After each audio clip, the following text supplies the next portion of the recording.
Welcome to my channel achieve with astro सुधा।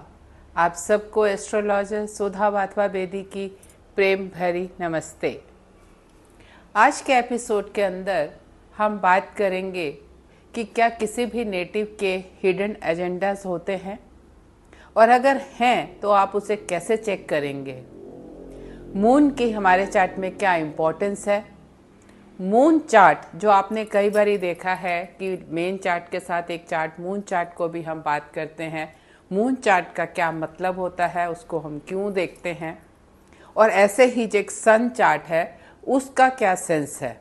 तो ये आज के एपिसोड के अंदर मेनली हम मून के ऊपर बात करेंगे कि मून का जब चार्ट बनाते हैं तो उससे क्या रिप्रेजेंट करते हैं।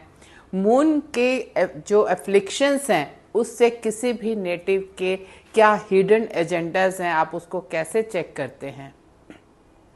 क्योंकि अगर आप जब भी किसी के साथ जुड़े हुए हैं या किसी के साथ बिजनेस में हैं, पार्टनरशिप में हैं, या इवन फैमिली के अंदर भी आप डील कर रहे हैं, आपका फ्रेंड सर्कल है, ऑफिस है, अगर आप जानते हैं उस नेटिव के चार्ट के बारे में और जानते हैं कि मून के ऊपर क्या क्या इन्फ्लुएंसेस हैं, तो आप समझ सकते हैं कि वो नेटिव किस तरह की चीज़ें आपके साथ कर सकता है या क्या उसके हिडन एजेंडाज हो सकते हैं जिसके आपको अपने आप को बचा के रखना है और आगे चलना है।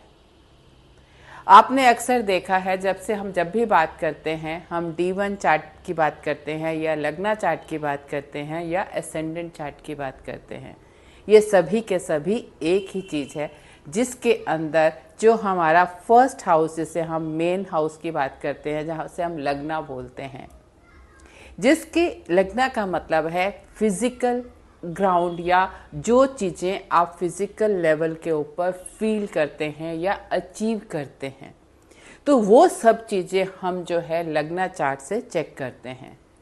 लेकिन साथ ही साथ हम एक चार्ट बनाते हैं जिसके अंदर जो हमारा मून है वो जिस साइन के अंदर प्लेस्ड है उस साइन को हम अपना फर्स्ट हाउस मान लेते हैं।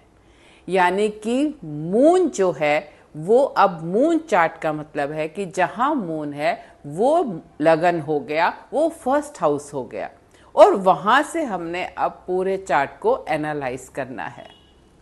अब आपको, जैसे हमने बहुत से एपिसोड्स में इस बात को डिस्कस किया है, अक्सर बात करते हैं कि मून क्या है।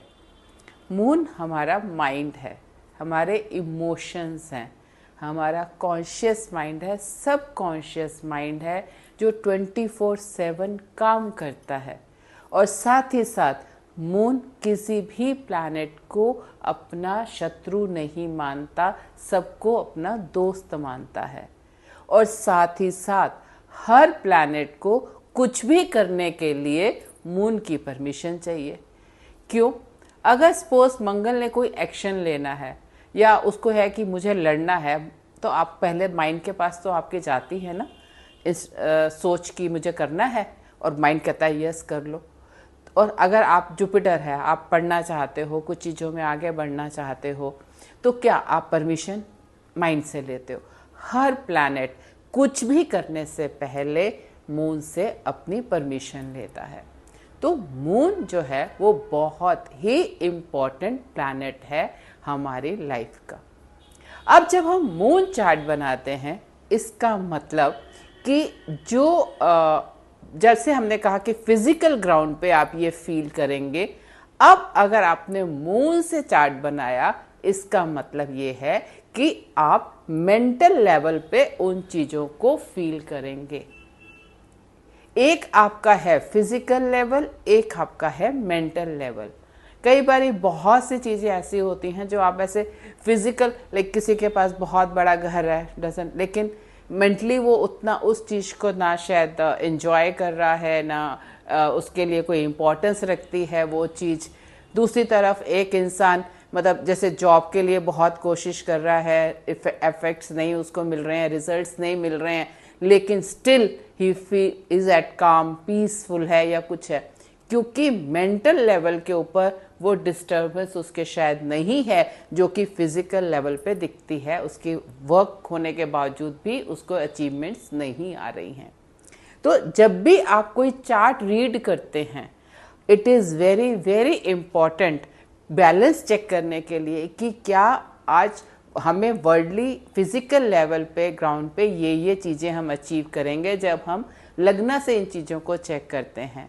लेकिन मेंटल लेवल पे हमारी अप्रोच क्या है, हम किस चीज़ को कैसे देख रहे हैं, क्या अचीवमेंट है।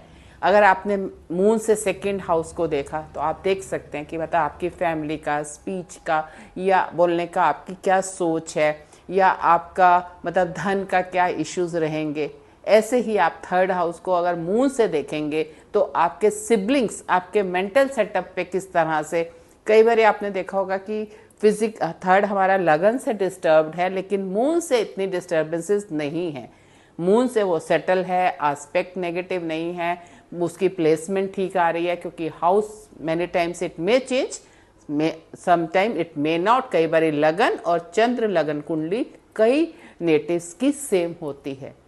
तो लेकिन अगर ये डिफरेंट है, उस केस के अंदर इट मे बी कि आप फिजिकली एक दूसरे के साथ, आपके सिबलिंग्स के साथ लड़ाई है, लेकिन अदरवाइज आप मेंटली आप you don't feel disconnected with your sibling.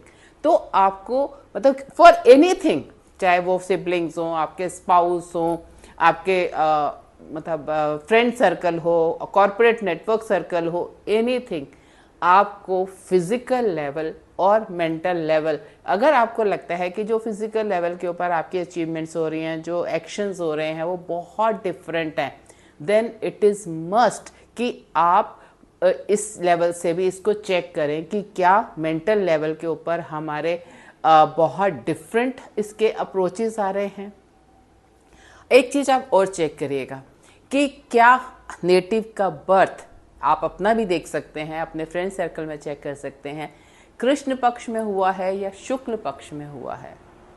ये देखा गया है कि जो नेटिव शुक्ल पक्ष के हैं वो हमेशा ब्राइटर साइड देखते हैं हर इशू की, और जो नेटिव्स कृष्ण पक्ष में पैदा हुए हैं उनको हमेशा डार्कर साइड दिखती है हर इशू के अंदर। आपने कई लोगों को देखा होगा कि हमेशा ना कुछ ढूंढते रहते हैं, यहाँ गड़बड़ है, यहाँ ऐसा हुआ होगा, उनके माइंड के अंदर ना नेगेटिविटी भरी हुई है, या उनको हमेशा ना गलत चीज़ पहले दिखती है, अच्छी चीज़ नहीं दिखती है। दैट इज़ लाइट, जो एक ब्राइटर साइड है, लाइट है, वो उनको नहीं दिखता।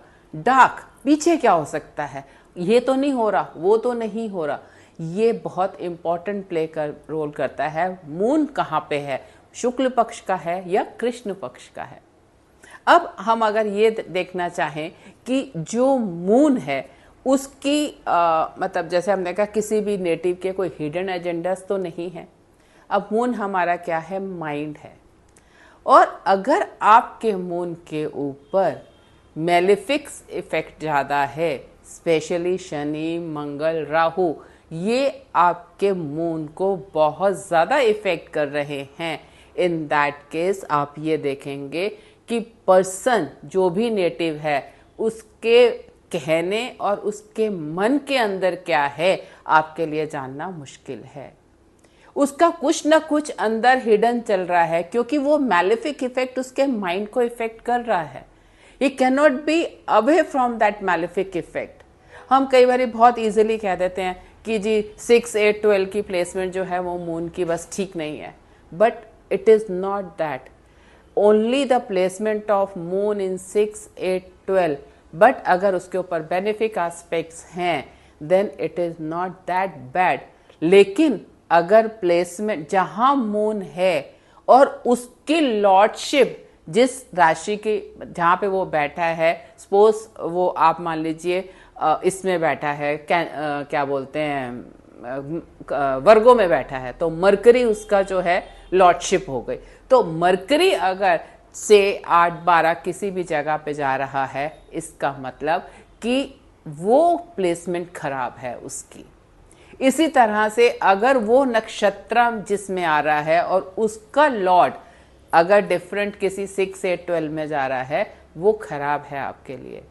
एंड ऑल्सो वो जिस राशि में है और अगर उस राशि का अधिपति उसकी लॉर्डशिप जिसके पास है वो रेट्रोग्रेड हो रहा है, then that is also something very very bad, in the sense कि जो person का mind है वो एक प्योर माइंड नहीं है, वहाँ पे कुछ ना कुछ नेगेटिविटी या कुछ हिडन चीज़ें उसके माइंड के अंदर हैं, which you should be aware of, या you should take care from that person कि इसके जो कह रहा है और जो इसके दिमाग में या मन में चल रहा है चीज़ें, उसके अंदर कहीं ना कुछ तो है झोल, तो उस झोल को, उस चीज को आपको पकड़ना है। अब we come to the another point, जो हमारी वैदिक एस्ट्रोलॉजी के अंदर बहुत सी दशाएं होती हैं, लेकिन सबसे मेजर इंपॉर्टेंट दशा है विंशोत्तरी दशा, जिसके ऊपर हम बहुत ज़्यादा टाइमिंग निकालते हैं, बात करते हैं। अब आपकी विंशोत्तरी दशा जो है वो मून की जो प्लेसमेंट है वो किस नक्षत्र में और किस पद के ऊपर है, वहाँ से डिफाइन होती है, और उस बेस के ऊपर आपका दशा विंशोत्तरी दशा फिर आगे उसकी साइकिल चलती है, विच एट सम इन एपिसोड हम उसको डिस्कस करेंगे कि कैसे जो हमारे 120 साल 120 ईयर्स की जो दशाएं हैं वो किस सीरीज में चलती हैं, किसके कितने ईयर्स हैं, फिर कैसे सब दशा निकाली जाती हैं, इसका एक अलग से एपिसोड बनाएंगे। लेकिन जो मेजर दशा बनती है किसी भी नेटिव की, कि वो at the time of birth वो क्या दशा थी और उसके बाद सीरीज चलती है, वो दशा जो है मून के किस नक्षत्र में किस पद के ऊपर है, वहाँ से डिफाइन होती है। तो मून का जो रोल है हमारी लाइफ के अंदर, एस्ट्रोलॉजिकल चार्ट्स के अंदर बहुत ही इम्पॉर्टेंट प्ले रोल करता है, क्योंकि माइंड बहुत ही मेजर चीज़ है किसी भी नेटिव के लिए, मतलब उसको चीज़ों को ग्रास्प करने के लिए, चीज़ों को हैंडल करने के लिए, अपनी लाइफ को लिव करने के लिए, या सिचुएशंस कैसी आपकी लाइफ में आ रही हैं आप उसको कैसे फोर्सी करेंगे, कैसे अपने ऊपर रखेंगे, इन सब चीज़ों के लिए आपका जो मून है वो बहुत बहुत मेजर रोल प्ले करता है। इसीलिए मून की प्लेसमेंट, मून चार्ट और मून किसके साथ है और मून जहाँ पे है उस राशि के लॉर्डशिप कहाँ पे है, और मून जिस नक्षत्र में है वो भी राशि उसकी लॉर्डशिप जो है वो कहाँ पे है, ये सारी चीज़ें बहुत ही मेजर रोल आपकी लाइफ में प्ले करती हैं। जो मैंने आपको इस एपिसोड के अंदर चीज़ें जितनी आपके साथ डिस्कस करी हैं, आप इन्हें अपने चार्ट के ऊपर देखें, अपने फ्रेंड्स के चार्ट के ऊपर लिखें, और इस चीज़ को हमें कमेंट बॉक्स में प्लीज़ बताएं कि क्या आप ये देखते हैं कि जो चीज़ें डिस्कस की गई वो वो अप्लाई होती हैं। इट इज़ ईजी टू सी कि फिजिकल ग्राउंड और मेंटल ग्राउंड के ऊपर कितना डिफरेंस होता है, कैसे लोगों के हिडन एजेंडाज होते हैं, and how we can like once we know it, then it is easy to withdraw yourself and take care of such people. आशा है आपको ये एपिसोड पसंद आया होगा। अगर एपिसोड पसंद आया हो तो इसे सब्सक्राइब करें, लाइक करें एंड शेयर करें। आपका दिन शुभ हो। धन्यवाद।